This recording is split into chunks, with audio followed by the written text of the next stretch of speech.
Now, what I talk about in the book are these 7 areas.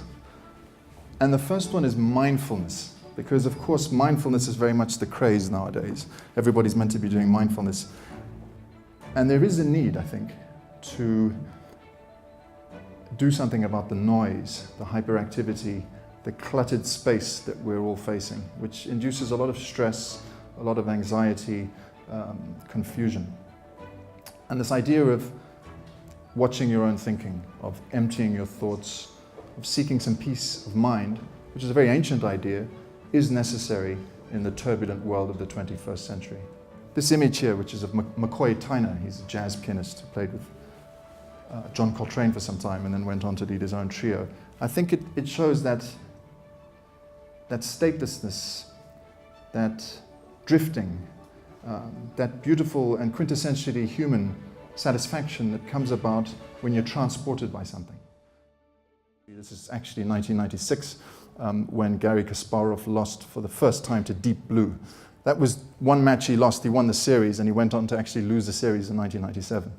And there's something, I think, very tragic about the expression that's hidden by Garry Kasparov's hands. There's a loss of dignity, of supreme human intelligence actually being defeated by this big black box, Deep Blue. And so that is really provoking all sorts of questions. The first one is, what is intelligence? Before we talk about artificial intelligence, what is intelligence? And that's not an easy question to answer, actually, because there are different theories of intelligence. But if we could say it's more or less being able to adapt to situations, and then we look at machine learning, this recursive algorithmic ability that is becoming increasingly powerful, then you could start to argue that, human intelligence and artificial intelligence in that regard are pretty similar. What I argue in this chapter is that there are some things that are fundamentally human. They're not actually necessarily the best things about us, but they're the things that a machine can't duplicate. And of course they've got to do with culture, they've got to do with emotions, they've got to do with belief. And we need to be teaching, obviously, what I call a post-singularity higher order thinking in schools. There's a chapter on terrorism because terrorism is something that is affecting humanity every day. And I talk about that moment when I experienced 9/11. I was in India, and I think we all remember that. That really changed history forever. That notion of being secure in the comforted Western world. There's a chapter on sustainability. Now, we describe the era we're living in today as the Anthropocene paradigm, which means for the first time in the 4.5 billion years of the planet, the Earth's system is actually being affected by human activity.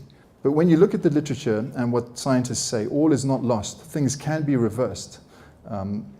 And there are 2 models, really, clean technology or degrowth.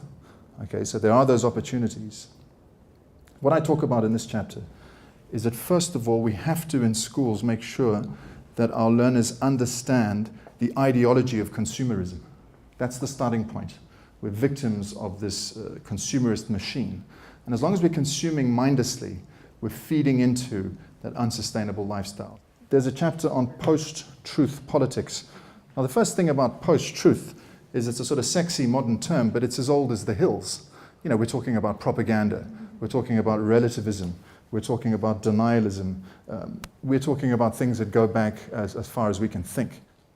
Things like history, the Holocaust, that are being threatened in the 21st century by denialist discourses have to be held onto. And we mustn't forget that the job of educators is to transmit knowledge of the past and cultural artifacts. It's not just to get students zooming around on the web and being critical thinkers in inverted commas. There's certain things that we have a responsibility to make quite clear happened. There's a chapter on knowledge. So I guess the book's getting more and more conservative as you get to the end. Maybe the chapters are stacked that way on purpose.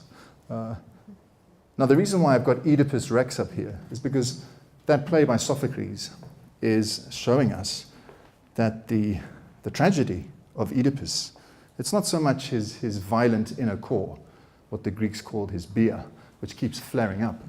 It's ignorance. It's that he doesn't know who he is. He doesn't realize that he is the cause of the curse of Thebes.